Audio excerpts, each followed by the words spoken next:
এই ধরনের জ্যাকেট কি তোমাদেরও বাড়িতে আছে যেগুলো ভাঁজ করতে অসুবিধা হয় আর জায়গাও লাগে অনেক বেশি? তাহলে এই ভিডিওটা তোমাদের জন্য। এই জ্যাকেটগুলো আজকে আমি এত সুন্দরভাবে ভাঁজ করে দেখাবো আর জায়গাটাও লাগবে খুব কম, তার জন্য দেখতে হবে পুরো ভিডিওটা। তো চলো ভিডিওটা শুরু করি, আশা করি তোমাদের ভালো লাগবে। এখানে আমি একটা জ্যাকেট নিয়ে নিয়েছি। সবার প্রথমে যে কাজটা করতে হবে, জ্যাকেটটাকে আমাকে উল্টো করে নিতে হবে। আমি জ্যাকেটটা প্রথমে উল্টো করে নিই। তো জ্যাকেটটা উল্টো করে নিয়েছি। এবার যে কাজটা করব, এই যে বগলটা দেখছো, এই বগল পর্যন্ত আমাকে জ্যাকেটটাকে ভাঁজ করে নিতে হবে। তো কাজটা দেখো আমি কিভাবে করছি। বগলটা অবধি আমি ভাঁজ করে নিয়েছি। এবার এই দু সাইডে যে হাতা দুটো আছে, এই হাতা দুটোকে আমি পকেটের ভেতরে ঢুকিয়ে দেব। এবার এই মাথাটাকে আমি একটু মুড়ে দেব। এটা মুড়ে দিয়েছি। দিয়ে এবার পুরো বডিটাকে মুড়ে এই পকেটের ভেতরে ঢুকিয়ে দেব। দেখো জ্যাকেটটা আমি পুরোপুরি ভাঁজ করে নিয়েছি আর কত কম জায়গার মধ্যে জ্যাকেটটা ভাঁজ হয়ে গেছে। এবার যদি আমি জ্যাকেটটা এরকম করে তুলেও ফেলি, জ্যাকেটটা কিন্তু আর খুলবে না।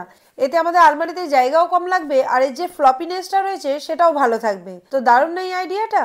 তো চলো এবার পরের টিকটা দেখে নেওয়া যাক। শীতকালে আমাদের প্রত্যেকের বাড়িতেই এই ধরনের ফুলাতা গেঞ্জি বেরিয়েই গেছে আর এই গেঞ্জিগুলোকে ভাঁজ করা খুবই অসুবিধা। তো আজকে আমি খুবই সহজভাবে আর একটা দারুণ টেকনিকে এই গেঞ্জিটাকে আমি ছোট্ট করে ভাঁজ করে দেখাবো। তো কিভাবে কাজটা করছি সেটা তোমরা দেখে নাও। তো এই গেঞ্জিটাকে প্রথমে সোজা করে এইভাবে পেতে নিতে হবে। তারপর যেটা করব, এরকম করে ধরে গেঞ্জিটাকে মুড়বো। আর এই যে হাতাটা রয়েছে, এই হাতাটাকে আমি টান টান করে এইদিকে করে দেবো। সেম ভাবে আমি এই দিকটাও করব। এবার করতে হবে কি, এটাকে ওপর দিক থেকে একটু মুড়ে নিতে হবে।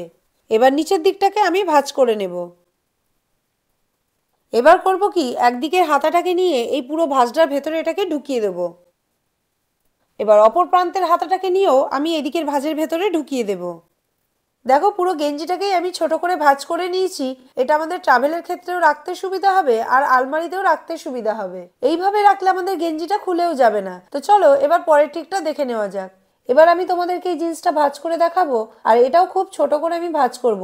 এই টেকনিকটা একদমই নতুন, যেটা তোমরা হয়তো আগে কখনোই দেখোনি। তো চলো আমি কাজটা কিভাবে করছি দেখে নাও। প্রথমে আমি জিন্সটাকে এরকম ডবল ফোল্ড করে নেব। এবার এইখানটায় এরকম একটুখানি মুড়ে দেবো। আর এই ওপরের পাটটা রয়েছে ঠিক এই বরাবর আমি মুড়ে নিয়ে আসব। এবার পায়ের যে নিচের দিকটা রয়েছে এটাকে আমি ঠিক এইভাবে নিয়ে যাব। এবার ওপরের পাটটাকে আমি আরেকটা ভাঁজ দেব। এবার এই নিচের পাটটাকে ধরবো, এইভাবে রাখবো, রেখে আর এটাকে ভেতর দিকে ঢুকিয়ে দেব। এবার অন্য পাটাকে আমি ঠিক টান টান করে একদম শেষের দিকে ভাঁজে ঢুকিয়ে দেবো। এই যে দেখো, এটাকে এরকম উল্টো করব, করে আর এই পাটটাই ঢুকিয়ে দেবো। দেখো এইভাবে জিন্স ভাঁজ করলে জিন্সের আয়রনটাও ভালো থাকবে আর জায়গাটাও খুব কম লাগবে। এভাবে তোমরা জিন্স ভাঁজ করে ট্রাভেলেও নিয়ে যেতে পারো। তো দারুণ এই আইডিয়াটা। বন্ধুরা, এই তিনটে টিকের মধ্যে কোন টিকটা তোমাদের সব থেকে বেশি ভালো লেগেছে সেটা আমাকে কমেন্ট করে জানিও। আর এই ধরনের নিত্য নতুন মজার ভিডিও দেখতে হলে আমাদের পেজটাকে ফলো করে রেখো। ভিডিওটা যদি তোমরা ইউটিউবে দেখে থাকো তাহলে আমাদের চ্যানেলটাকে সাবস্ক্রাইব করে দিও। দেখা হবে পরের একটি ভিডিওতে। টাটা।